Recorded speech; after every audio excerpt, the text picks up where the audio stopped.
El gobierno de la Ciudad de México dio a conocer hoy el informe de la empresa DNB respecto al accidente de la línea 12 del metro. Analizaremos cómo todo este suceso afecta a las aspiraciones presidenciales de Claudia Sheinbaum, Marcelo Ebrard y pues sí, otros presidenciales también.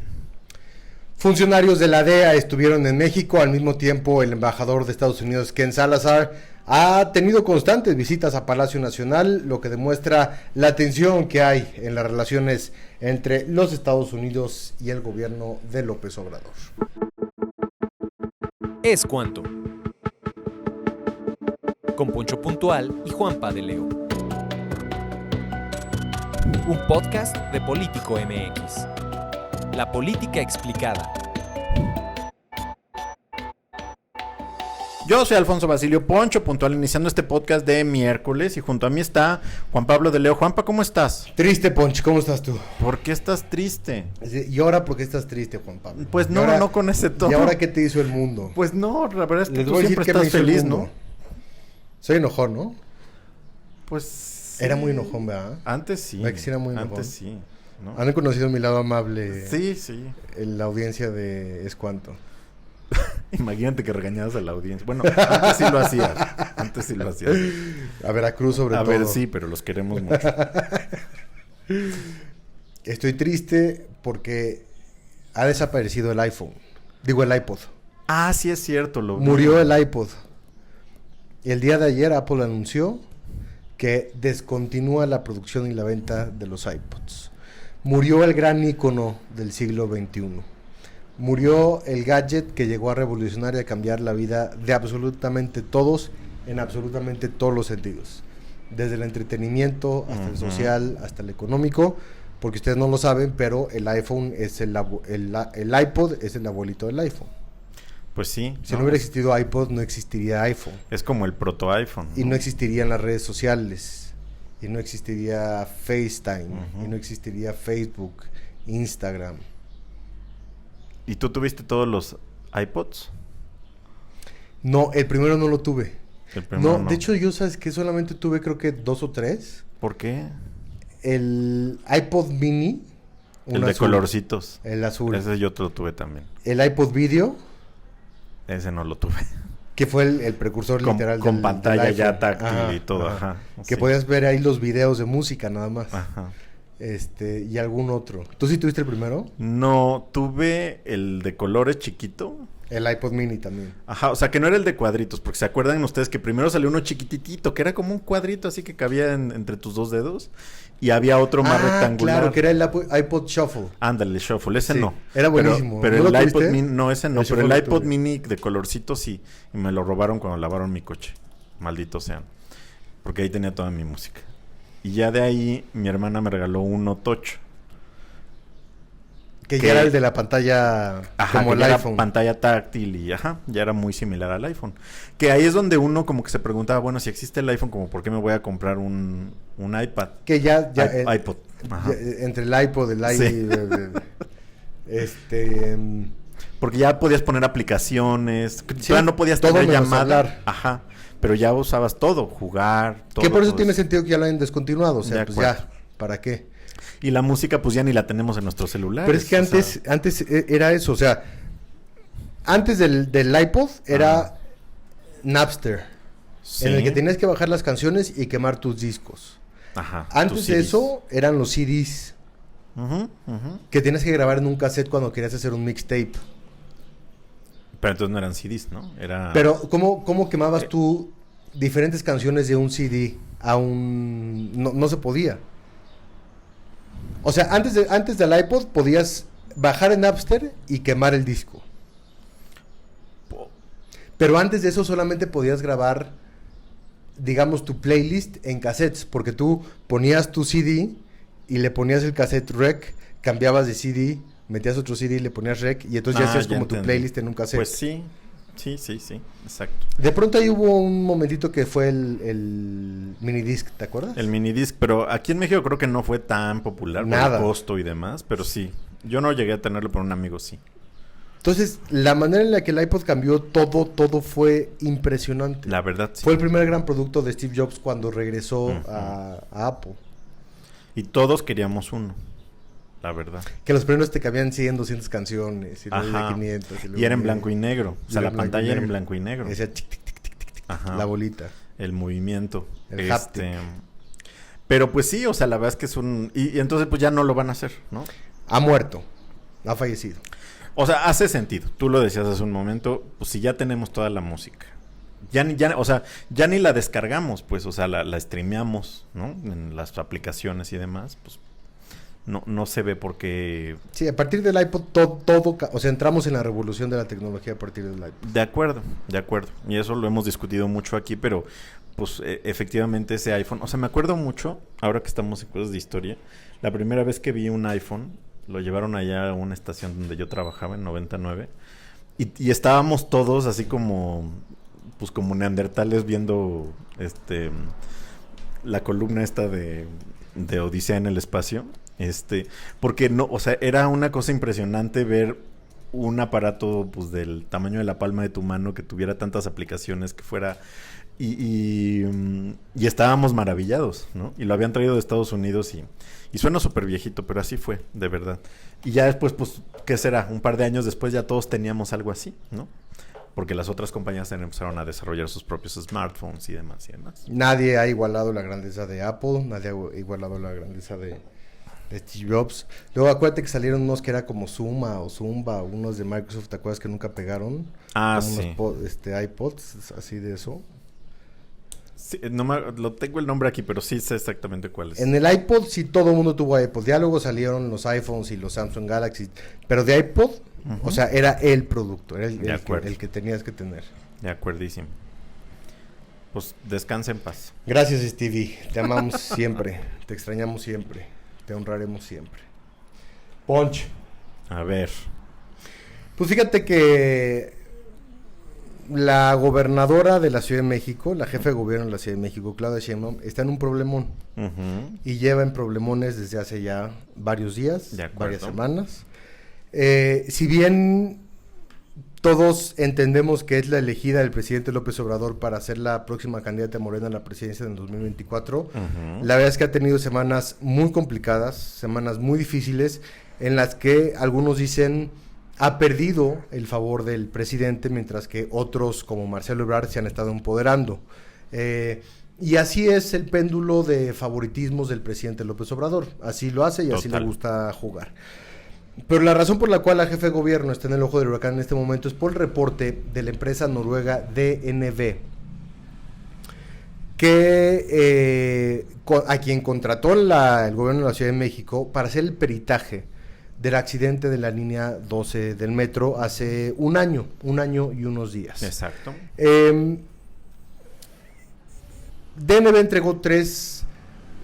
tuvo 3 entregas de este peritaje, y finalmente la tercera y última entrega se dio hace unos días. Pero cuando DNB le entrega el peritaje al gobierno de la Ciudad de México, Claudia Sheinbaum dice, no lo voy a publicar, no me gustó, me huele a que hay mano negra, me huele a que hay intereses detrás del reporte, del informe del peritaje, y por lo tanto no solamente no lo voy a publicar, sino que voy a demandar a la empresa y voy a mandar a hacer un nuevo peritaje. Cabe resaltar que DNB es una empresa que no es mexicana, que es una empresa noruega, que no le fue impuesto al gobierno de la Ciudad de México, que fue la jefe de gobierno y su gabinete quienes eligieron a DNB para hacer el peritaje, y aún así no estuvieron de acuerdo con los resultados, por un punto en específico, que tiene que ver con el mantenimiento. Porque lo que dice DNB es, hay fallas de origen, de diseño, de construcción y de mantenimiento. Y desde el 2012, me parece que fue, 2010, 11, 12, que se inauguró la línea 12, no se le ha dado el mantenimiento adecuado, más allá de que también fallaron los pernos y falló la inspección y falló el trazo, hay cosas de origen. Pero pues a Claudia Sheinbaum, al ser presidenciable, le pega y le toca en la parte en la que básicamente el reporte dice, jefe de gobierno, tú le tendrías que haber dado mantenimiento a la línea 12 y no se lo diste, tendrías que haber detectado estas fallas y no las detectaste, por lo tanto, tú eres igual de responsable que todos los responsables por el accidente en donde fallecieron 26 personas y hubo más de 90 heridos, una tragedia terrible que se ha politizado y que la jefe de gobierno lo sigue politizando y pues fue una decisión muy controversial el hecho de no querer publicar el reporte, porque claramente todo el mundo sabe que anda en campaña permanente, saben que no está en su mejor momento, saben que Marcelo Ebrard decidió lanzarse ya digamos de manera oficial hace un par de semanas en la gira que hizo con Julio Menchaca, el candidato de Morena al estado de Hidalgo, y mientras Claudia Sheinbaum ha estado escondiéndose del reporte de NB y protegiéndose y estando a la defensiva, pues Marcelo organizó la gira del presidente López Obrador a Centroamérica y al Caribe.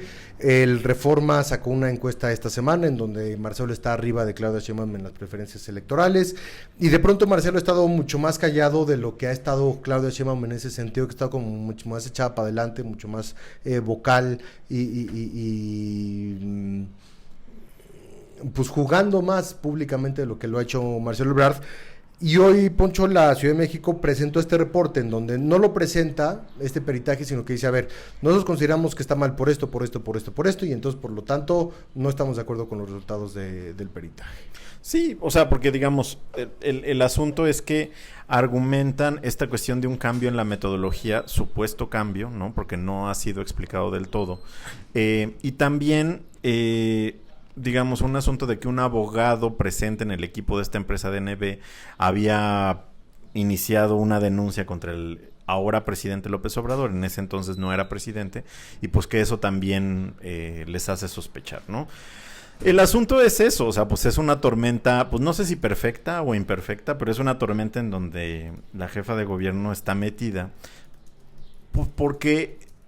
El asunto de la línea 12 es muy sensible para nosotros los capitalinos y sobre todo para esa zona de la Ciudad de México en donde ocurrió el accidente, que pues son de, digamos, la mayoría de la población apoya a Morena, ¿no?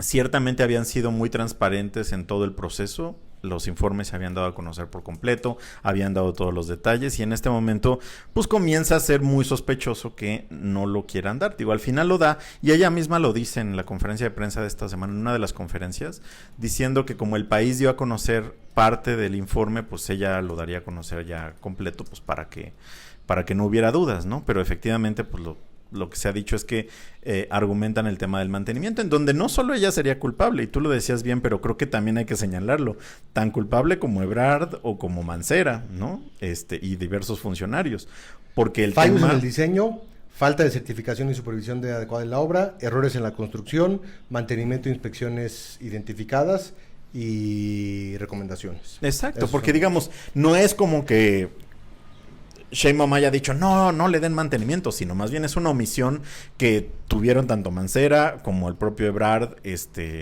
Digo que Ebrard se vuelve más complejo por el tema de cómo se inició la obra y cómo se aprobó una vez que terminó de construirse, ¿no? Y Sheinbaum igual, ¿no? Por el tema del mantenimiento que...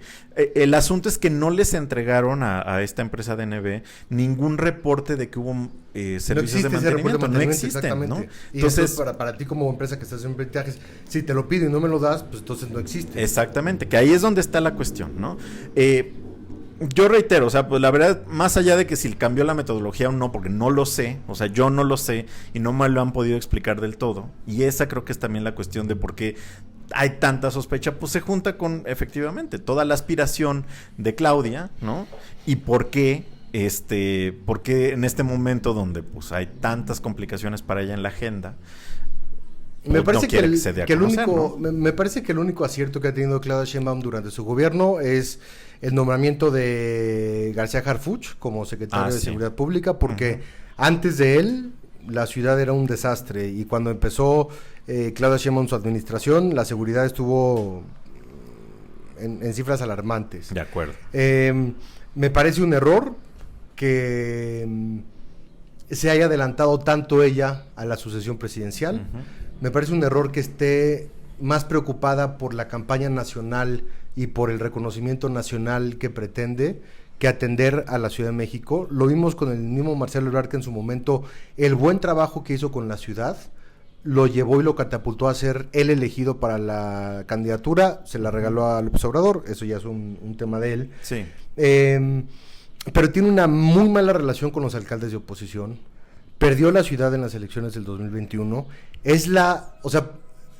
no culpable, pero sí la responsable del accidente de la línea 12 del metro, porque si tú eres gobernante en un momento que pasa una tragedia así, lamento informarte que tú eres el responsable, no el culpable, Sí, pero no, sí el no, responsable. de atender, de reaccionar, sí. De haber aceptado esta lucha por la sucesión presidencial tan adelantada, entendiendo que todavía pues, a ella le faltan 3 años o menos, 2 años y cachito, y me parece otro error, el haber sepultado el reporte. Sí, ya lo presentaron hoy, pero ya fue después de que ella había dicho que no.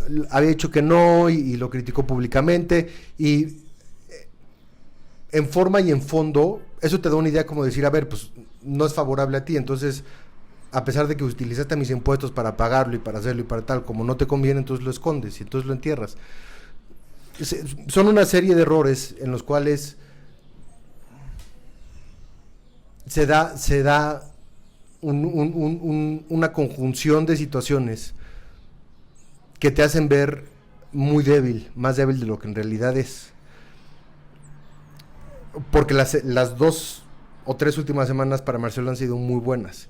Y él, al estar en una posición de canciller, tiene mucho más que ganar y mucho menos que perder de lo que tiene Claudia al estar en una posición de gobernadora de la ciudad más importante de este país. De acuerdo. Creo que, además, a mí se me hace muy curioso porque, Claudia no se ha guardado. Tan es así que este fin de semana también estuvo con Menchaca, ¿no? O sea, sigue estando de gira, digamos, apoyando a los actuales candidatos de Morena en los estados. Marcelo no ha podido porque pues estaba con el presidente en Centroamérica, pero ahí también le fue muy bien, como señalabas. Pero creo que ahora vamos a ver este choque de a ver quién invita a quién, con quién se apoyan, quién grita más, que es parte normal de un proceso de sucesión, solo que es muy temprano y ahí es donde está el asunto. Yo creo que eso es para su base, es para los morenistas. Obviamente para nosotros los medios va a ser noticia, ¿no? Lo que vaya diciendo y lo que vaya señalando, pero pues ella en lo interno de la Ciudad de México y en estas cuestiones mucho más políticas y sociales, por supuesto, no está bien parada y desafortunadamente creo que sus reacciones y las formas no han sido las adecuadas, que ahí es donde yo creo que está el meollo del asunto. Ella y su equipo en este momento con una postura, digamos, como, no sé si entre pasmados, ¿no? Y como con mucho temor por perder, porque supongo que sienten como que ya hay demasiada competencia en este momento, que la reacción que han tenido no necesariamente ha sido la correcta. Creo que había otras maneras de poder reaccionar y decir, pues este informe no coincidimos por tal y tal, sí hicimos mantenimiento y aquí está, o no lo hicimos, pero no sé, o sea, digamos, y como no sé bien cómo fue el asunto, ¿no? Porque no tenemos esa información, pues ahí es donde está el problema. Y su equipo está así porque Claudia no es Andrés Manuel. O sea, todo el valor político que tiene Claudia es un valor político heredado por el presidente López Obrador, y me refiero a que ella siempre ha sido parte de su gabinete y que ella llegó a donde llegó por el beneplácito, la bendición y la ayuda del presidente López Obrador. Y ella, en agradecimiento y en lealtad, como también debe de ser, ha adoptado el estilo López Obradorista. Sí. Me parece que sin entender que ella no es López Obrador, claro, y que hay que tener mucho más cuidado con cómo te comportas con los medios de comunicación, con la oposición, con las instituciones, con todo lo que rodea la vida política, que lo que hace el presidente, porque el presidente tiene una aprobación del 70% y es Andrés Manuel López Obrador y es la principal marca de Morena, y de pronto creo que este estilo de Claudia que está adoptando, tan similar al del presidente, le termina afectando más de lo que le termina ayudando. Y otra vez entiendo que es por la lealtad y por la defensa que hace el presidente, pero pues es una egresada de la UNAM que se unió a las críticas a la UNAM que hizo el presidente López Obrador. O sea, de pronto dice, a ver, elige tus batallas, y sobre todo también las formas son muy importantes. Y los costos políticos ahí están. Sigue siendo contendiente seria, sigue siendo para mí la favorita del presidente López Obrador para ocupar la presidencia, lo sigue siendo. Claro. Pero de que veo que si sigue así puede perder mucho más de lo que puede ganar, también sin duda alguna lo veo, mientras Marcelo Ebrard se puede ir fortaleciendo en la carrera. Y lo que yo creo también es que pues Claudia antes no era así. O sea, al inicio de su gobierno digamos, no es que fuera en contra del presidente, pero tenía un estilo que tampoco era de la mejor presencia, pero que sí mucho más científico, sí mucho más abierto al diálogo con la oposición, a posturas, digamos, muy propias. Y pues ahí creo que su equipo tiene que evaluar seriamente, o seguramente ya lo hicieron, y si las mediciones le dan a que eso, ¿no? De estar exactamente en el mismo discurso del presidente les va a funcionar, pues supongo que es así, porque no es nada más esto de un feeling, ¿sabes? O sea, son mediciones muy profesionales las que se hacen ya a esos niveles. Asumo yo que ya las hicieron, ¿no? Pero yo creo que la jefa de gobierno del inicio de sexenio, muy alineada con Morena, eso jamás lo ha perdido, pero creo que tenía un estilo muy distinto. O a lo mejor para nosotros y el sector de la población al que pertenecemos, pues lo notamos mucho más, ¿no? Que eso pues también es, a lo mejor ese mensaje no es exactamente para nosotros, pero pues así es como lo está haciendo. La Ciudad de México es una bendición y es una maldición al mismo tiempo, porque la descuidas tantito por otras intenciones y ahí te encargo. Exacto. Una de las ciudades más difíciles de gobernar en el mundo. Y pregúntenle a Ebrard, a Mancera. Sí, y pregúntenle a todos, pero si te andas tomando fotos para la portada del País y para las revistas y para internacionales y tal, y descuidas lo que tienes que cuidar, de nada te sirve. Pero si lo haces bien, es una gran catapulta. Bueno, ahí está. Ustedes díganos qué opinan. Y ahora vamos con el tema de Estados Unidos. Señor. Porque pues entre que si la DEA, que si había un avión, pero que además está el SAR antidrogas, obviamente el tema del fentanilo sigue siendo una prioridad para los estadounidenses. Y a mí me parece, o sea, obviamente no es real tal cual lo que estoy diciendo, pero hay una gran tensión que se percibe con el gobierno estadounidense, no es nuevo, lo hemos estado hablando en este espacio desde hace varios meses. A mí de verdad me parece muy llamativo que el embajador Ken Salazar esté casi cada día entrando a Palacio Nacional. Y pues a lo mejor no va a ver al presidente, pero va a ver a funcionarios. Y yo creo que sí va a ver al presidente. Y pues son temas, y es parte del análisis de lo que tenemos que estar viendo de cómo va la relación con Estados Unidos. Yo creo que no es que esté mal, pero hay demasiada tensión por la complejidad de los temas que se están llevando a cabo en este momento. Y eso pues también es señal de todo lo otro que está ocurriendo en la mañanera, por la Cumbre de las Américas, por la gira esta en Centroamérica, etcétera, etcétera, etcétera. Sí. Lo hemos dicho mucho en este espacio. Una cosa es el gobierno de Joe Biden y otra cosa es el Estado norteamericano. Claro. Y donde sí pueden pasar muchas cosas es en el Estado norteamericano, que es cuando las agencias de inteligencia, cuando el Congreso, cuando el Senado, cuando las agencias de seguridad ven un peligro de lo que está ocurriendo con su vecino para ellos, entonces opera el Estado norteamericano y puede operar desde el financiamiento del USAID, que el presidente tiene toda la razón con respecto a lo que la intención que hay detrás de ese financiamiento, con temas de inseguridad, con temas de crimen organizado, con temas de narcotráfico, con temas de desestabilización política, desestabilización social, crisis económica, y es ahí donde el Estado norteamericano puede presionar con este puño de hierro intervencionista, si así lo quieren ver, cuando sus intereses se están viendo atacados.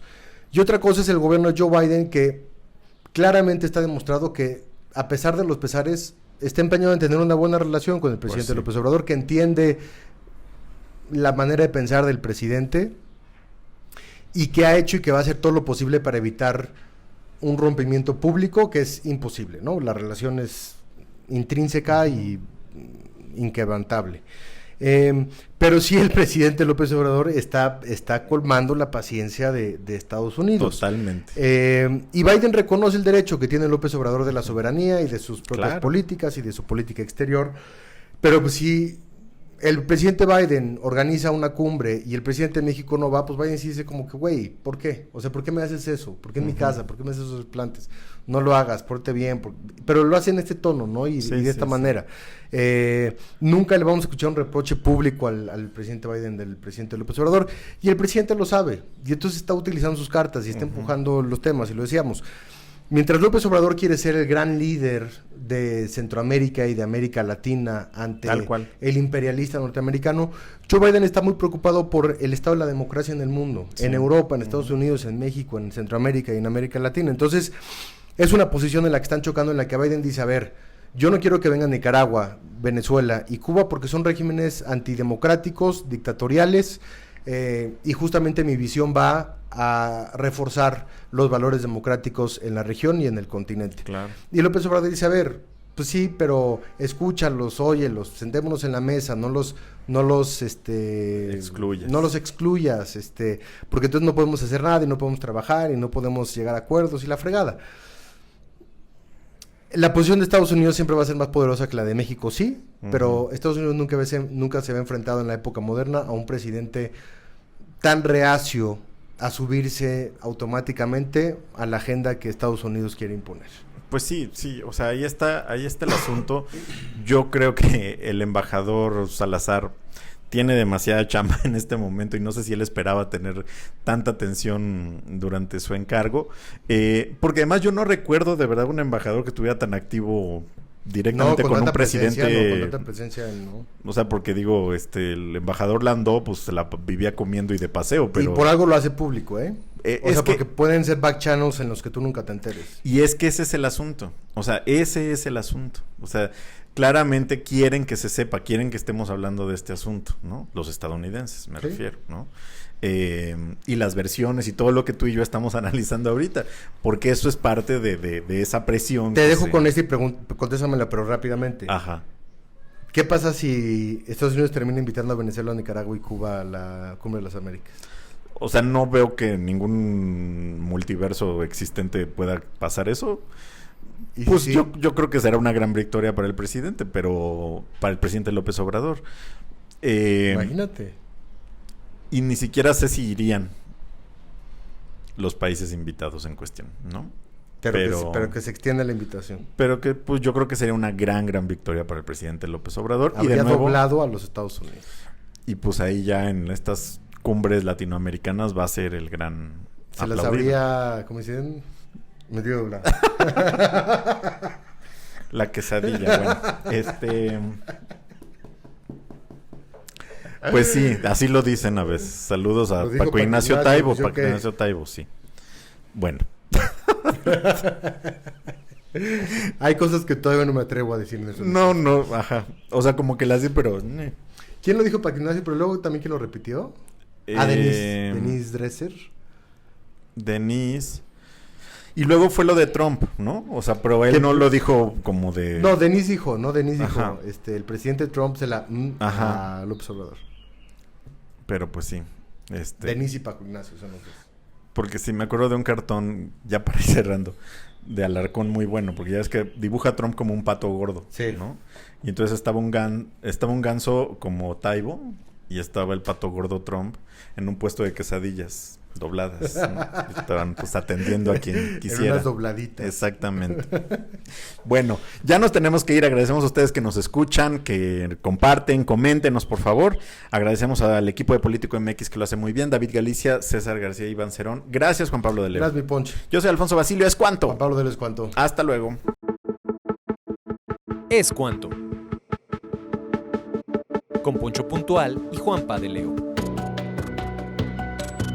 Un podcast de Político MX. La política explicada.